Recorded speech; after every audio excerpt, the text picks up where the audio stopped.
రాజీవ్ గాంధీని అంటే తన భర్తను చంపిన వాడితో రాజకీయ ప్రయోజనాల కోసం ఇవాళ సోనియా గాంధీ ఎట్లా చేతులు కలిపింది, ఓట్లు వేయమని ఎట్లా వస్తున్నది, దీనికి ఇవాళ సమాధానం చెప్పాలి వాళ్ళు.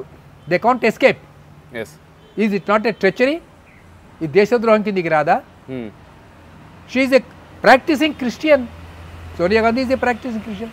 Rahul Gandhi is a practicing Christian. అంటే రాహుల్ గాంధీ ఒక్కొక్కసారి ఒక్కొక్క మతం చెప్తూ ఉంటాడు. తను బ్రాహ్మణుడు అంటాడు, ఒకసారి చతుస్సాగర పర్యంతే అని చెప్పి ఏకంగా చెప్తా ఉంటాడు ఆయన. అదే ఓట్ల కోసం సోమనాథ్ దేవాలయానికి వెళ్ళి మాది దత్తాత్రేయ గోత్రం అని చెప్పాడు. అవును, దత్తాత్రేయ గోత్రం అని చెప్పాడు. అని ఆయన ఏం చేశాడు, చొక్కా మీద జంధ్యం వేసుకున్నాడు. ఫ్యాన్సీ డ్రెస్ అని మా హై స్కూల్ మా కాలేజీ డేస్ లో వేసేవాళ్ళు. ఫ్యాన్సీ డ్రెస్ అని కాంపిటీషన్. అట్లా ఈ Rahul Gandhi fancy dress competition లో పాల్గొనడానికి అర్హుడు. దానికి మంచిగా అర్హుడు.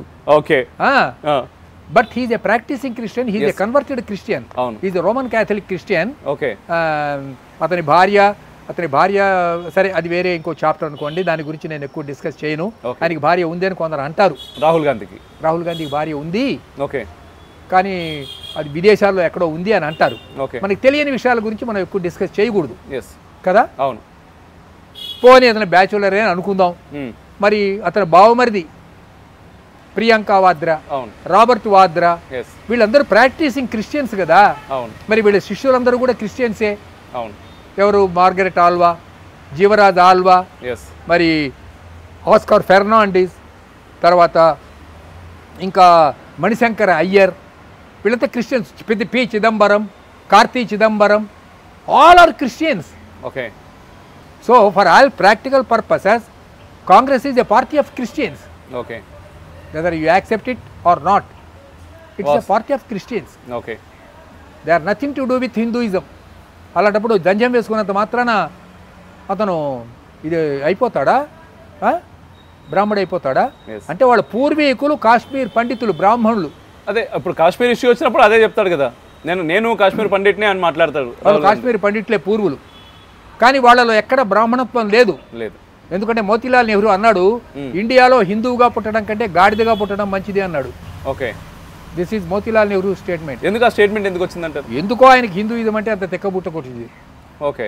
అలాగే జవహర్లాల్ నెహ్రూ అన్నాడు, I'm a Christian by education, I'm a Muslim by faith, and I'm a Hindu by an accident of birth అన్నాడు. Okay. This is Nehru's statement. They hate Hinduism. RSS మీద బ్యాన్ పెట్టినవాడు ఇతను ఫస్ట్లో మొదటి 1948లో జవహర్లాల్ నెహ్రూ. తర్వాత 1975లో ఆయన కుమార్తె, 1990 ప్రాంతంలో ఆ కొడుకు బాబ్రీ మసీద్. అప్పుడు 3 సార్లు ఆర్ఎస్ఎస్ మీద వీళ్ళు బ్యాన్ పెట్టారు. ఆర్ఎస్ఎస్ అంటే రాష్ట్రీయ స్వయం సేవక సంఘం. అది హిందూ కల్చరల్ ఆర్గనైజేషను. దాన్ని నాశనం చేద్దామని వీళ్ళు ఎన్ని ప్రయత్నాలు చేయాలో అన్ని ప్రయత్నాలు చేశారు. ఇప్పుడు చరిత్రను దాచిపెడితే ఎక్కడ దాగుతుందండి? చరిత్రను దాచిపెట్టేవాడు చరిత్రహీనుడు అవుతాడు. చరిత్ర పఠన ఒక యోగం, ఒక యాగం. కాబట్టి ఇవన్నీ కూడా చరిత్రలో ఉన్నాయి. మరి చరిత్ర కావాలంటే మీ ఇష్టం వచ్చినట్టు మీరు ఇంటర్ప్రెట్ చేసుకోండి, కానీ you can't change the history, the course of history. అట్లా 1959లో అప్పుడు మనకి ఇండియాకి వచ్చారు వాళ్ళు, బుల్గానీను, క్రిస్చేవు. ఈయనేమో హిందూ చీనీ భాయి అని చెవెన్లోని పిలిచాడు. నాకు బాగా గుర్తుంది. పాలం ఎయిర్పోర్ట్లో చెవెన్లో ఇచ్చాడు. అప్పుడే వాళ్ళు మొత్తం సరిహద్దులన్నీ ఆక్యుపై చేసేసుకున్నారు. ఆక్సాయి చిన్ను, లడక్, అస్సాం, దిగ్బాయ్ వరకు అలా వచ్చేసేసారు. అప్పుడే వచ్చేస్తే ఏం జరిగిందో తెలుసునండి. మాకినేని బసవపన్నయ్య అని ఒక లీడర్ ఉండేవాడు. ఇండియా చైనా మీద దాడి చేసింది, చైనా ఇండియా మీద దాడి చేయలేదు అని విజయవాడలో ఆయన స్టేట్మెంట్ ఇచ్చాడు. ఇండియా చైనా మీద చేసింది, చైనా ఇండియా మీద చేయలేదు అని ఇచ్చారు. ఎందుకలాగా? చైనీస్ అనుకూలమైనటువంటి అదే పార్టీకి చెందినవాడు, జనాలకి అలా చెప్పాలి అనే ఉద్దేశం. బట్ వాళ్ళు చేసేది వాళ్ళు సరిహద్దులో చేస్తున్నారు, ఆక్రమించుకుంటుంటే చైనా ఇండియా మీదకి దాడి చేయదు, అసలు ఇండియా వెళ్ళి చైనా మీద ఆక్యుపై చేసుకుంటుంది అని ఆయన స్టేట్మెంట్ ఇచ్చాడు. ఈ స్టేట్మెంట్ ఇవాళ ఎవరికి తెలియదు. మాకినేని బసవపన్నయ్య అని అప్పుడు ఒక టాప్ లీడర్ ఉండేవాడు. అతను కృష్ణా జిల్లాకు చెందినవాడు. అతను ఏమన్నాడు తెలుసునా అండి? కృష్ణా జిల్లా కమ్మ ఆడవాళ్ల మెడల మీద కాడిపెట్టి పొలం దున్నిస్తానన్నాడు. కులం పేరు చెప్పి తిట్టాడు. అతను కూడా కమ్మ కులస్తుడే. ఈ వార్తలన్నీ తెలియదు ఈ తరం వాళ్ళకి. తెలియదు. ఇప్పుడు నేను చెప్పినవన్నీ కూడా 1960, 50 ఆనాటి వార్తలు. కులం అనే ప్రస్తావన వచ్చింది కాబట్టి మాట్లాడుతున్నాను గురువు గారు. ఇప్పుడు మనం హిందుత్వం అనేసరికి అనేక కులాలు వస్తాయి. అదే ఇప్పుడు ఇంతకుముందు క్రిస్టియానిటీ కానీ ఇస్లాం కానీ అంటే ఓవరాల్గా చూసినప్పుడు ఇస్లాం అందరూ ఒకటి, క్రిస్టియానిటీ మొత్తం ఒకటే అని చెప్పేసి జనాలు అనుకుంటూ ఉంటారు. బట్ హిందుత్వం విషయానికి వచ్చేసరికి వీళ్ళను కులం పేరుతోటి మనం విడదీసే జాలరా ఓట్లు పడిపోతాయి అనేటువంటి ఆలోచన రాజకీయ నాయకుల్లో ఎక్కువగా ఉండటం కూడా హిందుత్వం దిగజారడానికి ఒక కాలమా? దిగజారడం ఇన్ సెన్స్ నా ఉద్దేశం మీకు అర్థమైంది అనుకుంటాను. ఒకప్పటితో పోలిస్తే ఇప్పుడు ఈరోజు చూసినట్టయితే మనం భారతదేశంలోనే ఒకవైపు అఖండ భారతం కావాలనుకుంటాం, ఒక హిందూ దేశంగా ఇది హిందూ రాష్ట్రంగా అవ్వాలనుకుంటున్నాము. కానీ ఒక 9 రాష్ట్రాల్లో ఆల్రెడీ హిందువులు మైనార్టీలు అవుతున్నారు, మైనార్టీలుగా అయిపోయారు. ఊర్లు హిందువులు మైనార్టీలు అవుతున్నారు. ఇప్పుడు ఆంధ్రప్రదేశ్ అట్లాగే అయింది. ఎస్, కొన్ని ఊళ్ళు మొత్తం 1947 స్వాతంత్రం వచ్చిన నాడు 0.5% క్రిస్టియన్స్, 0.5%. ఇవాళ 25%.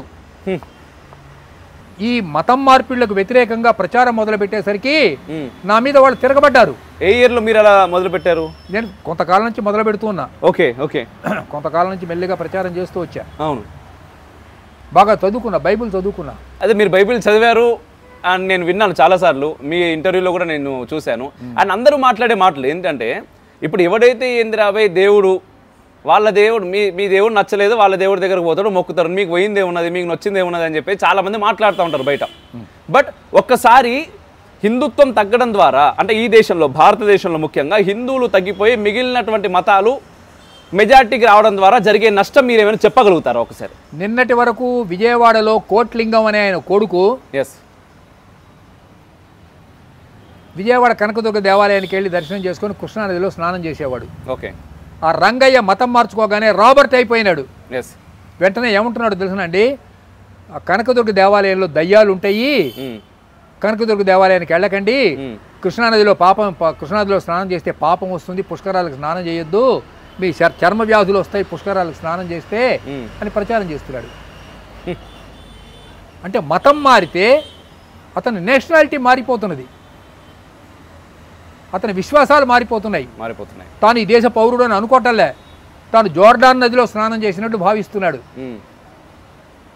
మతం మారిన మరుక్షణమే అతనికి దేశం నా మాతృభూమి, భారతమాత నా తల్లి అన్నటువంటి భావన పోతున్నది మరుక్షణమే. Is not considering himself as a national, as a citizen of India, and he starts abusing Hinduism. Hindu దేవీ దేవతలను తిడుతూ వాళ్ళు వీడియోలు పెడుతున్నారు. అవును, వీళ్ళలో 2 వర్గాలు, ఒకటి విద్వేషంతో వచ్చిన వర్గం, రెండవ వర్గం వాళ్ళు డబ్బు కోసం, ఫారిన్ నుంచి ఫండ్స్ వస్తాయి వీళ్ళకి, విపరీతంగా ఫండ్స్ వస్తాయి. ఆ ఫండ్స్ అన్ని తీసుకొని వీళ్ళు ఇలా ప్రచారం చేయడం మొదలు పెడతారు. న్యూస్ క్లిక్ అని ఒకటి ఇప్పుడే మొన్న దాని మీద విచారణ మొదలైంది. అతని పేరు ప్రవీర్ పురకాయస్తా అని న్యూఢిల్లీలో ఉంటాడు. అతని దగ్గర 40 మంది జర్నలిస్టులు ఉన్నారు. వీళ్ళకి 200-300 కోట్ల రూపాయలు చైనా నుంచి వచ్చింది. వాళ్ళ పని ఏమిటంటే రోజు చైనా గొప్ప దేశము, ఇండియా పనికిమాలిన దేశము, ఇండియాలో ఎక్కడైనా సరే యాజ్ స్టేషన్స్ను రైతుల పేరుతో న్యూఢిల్లీలో యాజ్ స్టేషన్ మొదలుపెట్టండి, ఖలిస్తాన్ యాజ్ స్టేషన్ మొదలుపెట్టండి, షాహీన్ బాగ్ యాజ్ స్టేషన్ మొదలుపెట్టండి, జల్లికట్టు అనే పేరుతో తమిళనాడులో యాజ్ స్టేషన్ మొదలుపెట్టండి, ప్రజల్ని రెచ్చగొట్టండి, నరేంద్ర మోడీ ప్రభుత్వాన్ని పడగొట్టండి. ఇలాగా పేపర్లలో న్యూస్ ఐటమ్స్ వచ్చేటట్లు వాళ్ళు పత్రికలను కొనుక్కుంటారు, న్యూస్ ఛానల్స్ను కొనుక్కుంటారు. ఇదే వాళ్ళ పని. ఇది న్యూస్ క్లిక్ అనేటటువంటి ఒక సంస్థ. ఇలాంటి సంస్థలు బయట పడ్డవి కొన్ని, బయట పడనవి కొన్ని అనేకమైన ఉన్నాయి. ఇలా దేశద్రోహం ఇన్ని వైపుల నుంచి జరుగుతుంటే బ్రేకింగ్ ఇండియాని ముక్కలు చేయాలనుకుంటే ఎవరు కాపాడగలుగుతారు? ఇన్ని వైపుల నుంచి ఏదో ఒకవైపు నుంచి అయితే శత్రువులను ఎదుర్కోగలుగుతాం. అంతర్గత శత్రువులు, బాహిరమైన శత్రువులు, అంతర్గతంగా శత్రువులు ఎక్కువైపోయారు. ఇప్పుడు ఫస్ట్ మనం ఇంతకుముందు మొదలైంది అక్కడే కదా. మతం మారడం ద్వారా పోయేది ఏముంది అంటే, మతం మారినంత మాత్రాన వారు కేవలం మతం మారి ఊరుకోవట్లేదు, ఈ దేశ పౌరుడే కాను అన్నట్టుగా. అరుణ్ కుమార్ ఒక మాట అడిగాడు, మనకు 33 కోట్ల మంది దేవతలు ఉన్నారు, ఇంకో 2 దేవతలను ఎక్స్ట్రా చేర్చుకుంటే వచ్చే నష్టం ఏమిటి అని. ఏమిటి, ఇంకో 2 చేరుస్తాం, వాళ్ళని కూడా దూర్చుకుందాం. మనకు ఎంతో మంది ఎక్స్పాండ్, మన పుష్పక విమానం కదా. అంతే కదా. అవును, నేను ఒక వీడియో పెట్టా.